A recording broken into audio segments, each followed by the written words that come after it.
welcome to my channel, Andra Makes, and today is episode 3 in the Vlog Life series, and I'm chatting with the very talented bag designer Sara Lawson from So Sweetness. And at the time of this recording, they were so close to reaching 100,000 subscribers on YouTube. I will put a link to their channel in the description box, so if you haven't already, head on over there and subscribe to their channel. And here's my chat with Sara. Hi, Sara. Thank you so much for joining me in my Vlog Life series. We're going to be talking all things YouTube. I'm so excited to chat with you and hear your YouTube story. So welcome. Thank you for having me. I'm excited. Okay, how long have you had your YouTube channel, and what prompted you to start your channel? So we posted our first video in May of 2017, so it's been about 4 years now, and I was inspired to start posting videos on YouTube because in 2015 I filmed a craftsy class. It was about interfacing and structure for bags. So I presented, it was sort of a technique video for them. I didn't teach a full sewing pattern for craftsy, but I was really intrigued about filming video. We had no prior experience, so it took about 2 years to get our act together as far as the equipment, learning how everything works. But I really wanted to, I did a few years of teaching lectures and workshops, and I really loved the one-on-one experience with the students. And I really wanted to do something like that, but open it up to everyone. And with video on YouTube, it kind of is possible. It's not exactly in person per se, but it's a similar feel as teaching in person. I think it will be so encouraging for everyone who's watching to hear that you guys had zero experience when you started your channel. Absolutely. My husband, I have to give him almost all the credit because he did all the research, figured out what equipment to use, the technology. He put all the pieces together for that. I really know very little myself, but he's a great partner in making our videos work because he handles that side of things. I think it's a huge learning curve for everyone. And I think that very few people go into YouTube with prior editing and recording and everything knowledge. So I think that's really encouraging for everyone watching. Okay, if you think it has YouTube changed at all since you started your channel? And then on the flip side of that, if you think you have personally, have you changed since you started your channel? I feel like, well, we've only been posting videos for 4 years, so I feel like we're still, to me, it feels still relatively new, but I feel like as far as the general public watching YouTube, it's sort of evolved into almost a form of watching TV. So this weekly Sunday show that I do called Social Sunday, I kind of almost view it as sort of a talk show, or it usually runs about 45 minutes long. So it's kind of in line with what like a traditional TV show would be. And I just find that people use it a lot more for entertainment than they used to. When I first started just looking up YouTube videos, it was more just, if you need to learn how to do something, that's where you would go. But especially for my kids, I see it as just a form of entertainment. And in some ways it almost replaces traditional TV and traditional TV shows, I think. And as far as how our channel has changed, I think mostly the technology for us has changed year upon year. My husband's always looking for ways that we can improve. Later on this year, he's looking to upgrade our equipment yet again and change different camera angles. And so I think that's the main thing. I think for my Social Sunday show, at least, the format is pretty similar to what I did 4 years ago, just because I enjoy what I'm presenting. I feel like maybe the full-length pattern videos are also pretty similar, just because I've always looked at it as a way of, like I mentioned earlier, teaching in person, and how my method of teaching, I guess, hasn't changed. Maybe I'll add more extra things because I'm still learning with sewing as I go. So as I learn new things, I think of more things to put into the videos, but yeah, for sure, the technology has been the biggest change for us over the years. I totally agree about YouTube being more of like a TV show, because personally for me as a viewer, I refer to it as my Netflix. That's my Netflix in the evenings, is sitting down to watch who I'm subscribed to on YouTube. So I totally agree with that. Yeah. Over the years that you've had your channel, have you ever wanted to not YouTube anymore? I know you took a little break there, which is understandable and natural, but have you ever wanted to not YouTube at all since you started? I don't think there's ever been a time where I just didn't want to do it anymore. As you mentioned a couple years ago, I just, it was mental health related, but I just needed, I don't know, I sort of hit a wall as far as what I felt like I was able to do on a daily basis. And so I decided to kind of like pull it back, start with just the basics of taking care of myself and my family. And then near the end of the break, I felt a little bit better about coming back to the show. And I really appreciate having the weekly show because it makes me feel like, I don't know, I have people to not answer for, but people look forward to the show every week. I enjoy their excitement. I enjoy coming up with the topics that I'll talk about during each show, and it just gives me something to look forward to as well every Sunday, presenting, the different material for the shows. And so I've had people email me and let me know that they really look forward to, especially during the pandemic, every week having the show to watch. And I look forward to it kind of in a similar way, although from a presenter's point of view. You have built an amazing community, and I know everyone looks forward to that every week, getting together with friends. Yeah, exactly. What do you think is the most rewarding thing about having a channel, and then the most challenging thing about having a YouTube channel? I think the most rewarding thing is having people being able to watch my videos for one of my sewing patterns. And a lot of times I get emails and they'll let me know it was the very first bag they ever made. So I really love that. Just helping someone have the confidence to not only tackle a sewing project, but finish it. Sometimes the hardest thing for me, at least when I'm thinking of starting a new project or even exercising, once I get started, I can keep myself moving, but it's just the thought sometimes of, oh gosh, is this going to be hard? Am I going to be able to do this? Once you get over that and start sewing the initial steps in the project, I think in a lot of ways you're good to go until you reach the end. But just giving them the confidence to at least get started. There's a little saying I say at the end of all of my pattern videos: if I can do it, so can you. And I totally agree with that. And especially with videos, I feel like it makes whatever your hobby or craft so much more possible to get a great finished result, I think.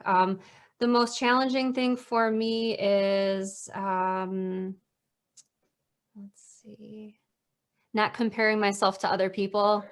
A lot of times I see people post videos or post things on social media, and I think to myself, that's a great idea. I wish I would have thought of that. Or, wow, look how many people are watching their live stream, or look how many subscribers they have. But I don't know that looking at those things gives anyone an accurate portrayal of that person behind the camera or what the reality of things are. Things might look super great on Instagram or in their video, and you don't really know what it is like in person or how successful or not successful they are. And so I think I try to rein myself in and tell myself that, because looks can be deceiving. And I think at the end of the day, I think we all just want to be happy. And what does it matter, the number of your subscribers or viewers? As long as you're happy, I think that's the most important thing. Great attitude. As far as you choosing content to put on YouTube, how do you balance maybe what you personally want to put on YouTube versus what you think would resonate better with your viewers? I think, well, certainly everyone has their own opinion on things. And I do get a lot of emails with suggestions for notions of the week or different tutorial videos people would like to see. And I do often, there's tons of times where I will purchase a notion that someone's recommended and show it on the show or something like that. But I feel like I need to talk about things and work on things that I'm excited about. So if I'm always constantly only working on things that are suggested to me, but I sort of feel kind of lukewarm about it. I don't know that I'd be able to continue doing this year upon year because I don't know if I'm not excited, what kind of show would it be and why would I want to keep doing it? So I think keeping that level of excitement up is important. And I don't know, a lot of things that I've talked about on the show, like the notion of the week, my favorite fabrics, book reviews. I've been doing that for the past 4 years. And since I'm still doing it, clearly it's something I'm super interested in. And I'm always looking for new things that I can show my viewers. And I don't know, that's just exciting to me. I know everyone appreciates you being authentic, and I think people can tell when someone is being authentic versus when they aren't. So I certainly don't would not think anything of people who get, paid sponsorships or free products to talk about. But I've made it a point on my show to let the viewers know that, hey, I bought these things myself, and this is what I actually think about it, just because I think sometimes there might be that pressure, if you got something for free or if somebody gave you money to talk about something, it might not be an accurate portrayal of how you really feel about it. And I don't know, like I always try to be nice, and especially when I'm talking about another company or product. And so that's why these are all things that I've chosen, because then I can feel confident about what I'm saying on the show. And like I said, I don't, think badly of those who do. Years ago, I took tons of free fabric and patterns for my blog and things like that. So I've certainly seen both sides of the coin as far as that goes. Understandable. If you've ever received unkind comments, how do you handle those? That's really tough, but I try to, a few years ago, I started sort of putting myself in the mindset, especially when answering customer emails, of I'm not Sara Lawson. When I'm answering this email, I'm this person that's answering customer service emails for Sara Lawson. And if I can try to put that spin on it, it's almost a little bit easier, because my business is sort of tied up in my name and my face. And if I can sort of separate myself from that, I have a little bit easier of a time answering the emails, because sometimes some of them are, I've had pretty good luck with having lots of very kind emails. And usually when I receive an email that's not as kind, usually I can sort of see past it and see that they're either working on a pattern and they're frustrated. So they don't really, I know they're not trying to lash out at me. They're just frustrated at where they are and they don't understand, or they're stuck, or something's not going right. And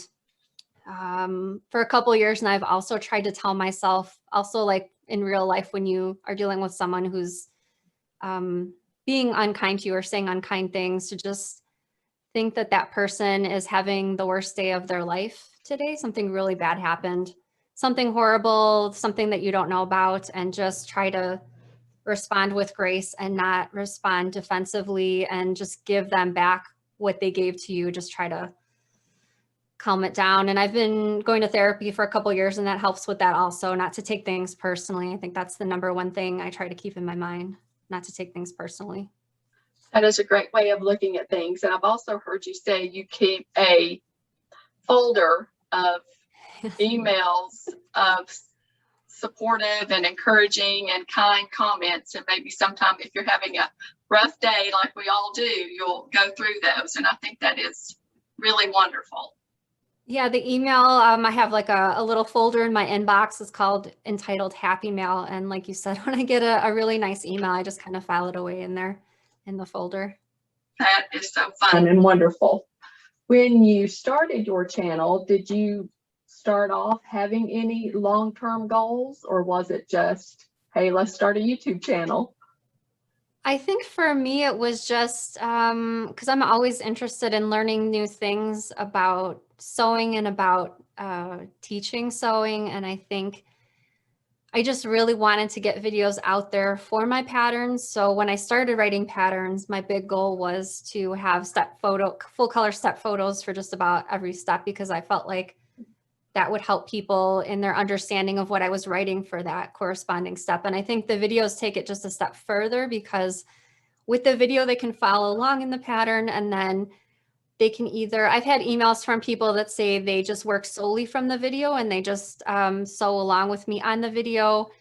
Another way to look at it is some sewers like to work with the PDF pattern, and just if they get to a step that they're unsure of, or they need a little bit of extra help, then just refer to that step in the video, because we have, for almost all of our videos now, timestamps. So say, for instance, if they get stuck on step number 25, they can just click over directly to step number 25 and see me complete that step and then move on. So I think, I don't know, it just opens up a lot of options for anyone of any skill level to work on a project. And I think that's why I don't note the skill level on the pattern instructions or on the cover, because I want people to not be kind of roadblocked by, oh, I'm just a beginner, but this is an intermediate pattern. I really like how this looks and I'd like to make it, but I'm just a beginner, so I'll skip this one for now. I want them to feel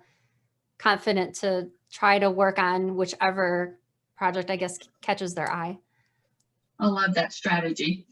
We have touched on this a little bit, but if we allow it, the comparison game can be discouraging. How do you personally handle the comparison game? Oh, I don't know. Years ago, I tried to think of it. I would go to trade shows twice a year. The trade show was called Quilt Market, and it's really easy to get caught up on looking at what everyone else is doing and get discouraged. But I think as far as video content or pattern designing, I think there's room for all of us in this industry. For example, I really love Tula Pink fabric, but I also use fabric from other designers as well, such as Melody Miller, Sarah Watts. And so just because I really love Tula Pink fabric doesn't mean there's not room in the industry for the other designers, or same thing with sewing patterns. And I think people like to change it up and try different things as well. So I try to think of that in order not to get discouraged about what other people are doing out there. Okay, I know you are almost at 100,000 subscribers on your channel, which is amazing. The first milestone for a YouTube channel is 1,000 subscribers. What advice would you give or encouragement smaller channels who haven't reached that first milestone yet? I think just keep putting out content. And by that, I don't mean necessarily like every single day, just what's manageable for you. And if you're trying to teach a project, just try to pretend like someone else is in the room with you and you're trying to teach them how to do it. And at the beginning, I kind of struggled because when I would be presenting a video for a sewing pattern, I think, I'm talking too much, or, I don't need to really say this every time. Like, for example, when I'm doing a video, if I change my stitch length, so for example, for top stitching on a bag, usually I'll change my stitch length to 3 millimeters. In my head, when I'm doing that, I'm screaming like, why do you have to say that every time? You keep saying the stitch length and that must be so boring. But I really know things like that are helpful. So I try to silence my inner sewist and just present things matter-of-factly, and whatever I'm doing, just say what I'm doing and why I'm doing it. Like when I'm sewing through a curve, I kind of use my fingers to smooth out the fabric on the top and on the bottom, and I stop a few times, and I'll usually mention that in the video. hey, I'm stopping because ... or I'm using my finger underneath here. That's why you're going to see me moving my finger, and I'm actually smoothing out the fabric. So those types of things, I try to remember to mention them instead of just going through them in my head as, emotion, and just say it in the video. I agree. I always like to know the why behind something. So I totally agree with that. And we don't ever want to assume that someone knows something. Right. That's true. So I totally agree. What do you think is the biggest misconception about having a YouTube channel? I was thinking about this earlier, and I think, and this goes for sewing also, to always keep learning. So for the filming portion, I let my husband handle that, and he's certainly following through with that, with continuing to learn about the process and the technology. And for for my portion, same thing with sewing. There's always, I was working on a new sewing pattern this week, and I put a few things into the sewing pattern that I had not done, or techniques that I had not used before. And it's always good to keep evolving instead of just having it in your head. No, I've always done it this way. This is how I'm going to continue doing it. If there's something you learn along the way, it's great to implement that. And it doesn't mean there's imperfections in your past work. I think it's good to look back on past work and see where you've come from there. It doesn't mean you have to rewrite all of your old patterns. I've been writing patterns for about 10 years now, and it doesn't mean that I feel the need to rewrite, the 9 and 10-year-old patterns. Those were, I guess, historical reference of where I was at the time, 9 or 10 years ago, and it's okay to just keep learning and keep moving forward. What advice would you give fellow sewing YouTubers, or encouragement? And also the same thing for someone who may be thinking about starting a YouTube channel. What advice and or encouragement would you give them? I think just go for it. It doesn't have to be perfect. I was talking to someone the other day, and we were talking about perfection in regards to sewing projects. And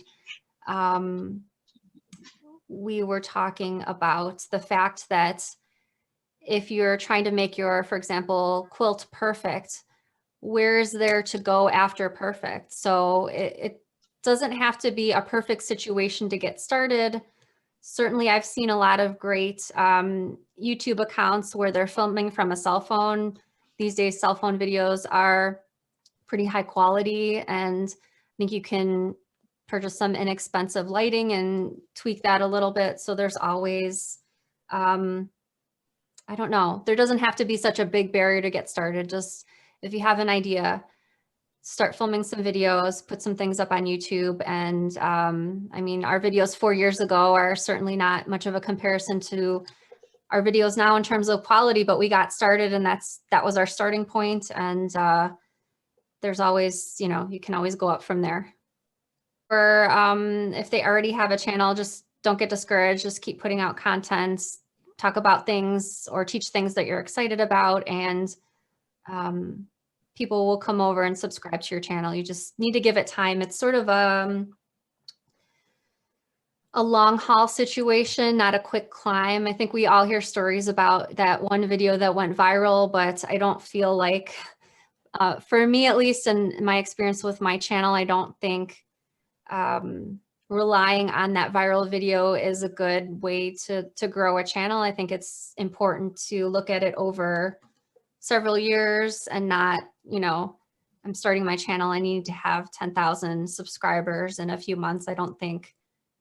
In general, I don't think that's the realistic outlook for growing either a YouTube channel or social media, anything like that. Thank you so much, Sarah, for all your words of encouragement and all your wisdom and sharing your YouTube journey with us. Thank you so much for joining me in this series. Thank you. Bye. I hope you all are loving hearing all the different perspectives, and some are similar, about what it's like to have a YouTube channel. Let's keep the conversation going in the comments below. Let me know what you think. Let me know what you think about the series, if you're enjoying it. I really love hearing from you. Thank you so much for taking time out of your day to watch my video. If you'd like to see future videos, please subscribe to my channel. I would really appreciate it. See you next time. Bye!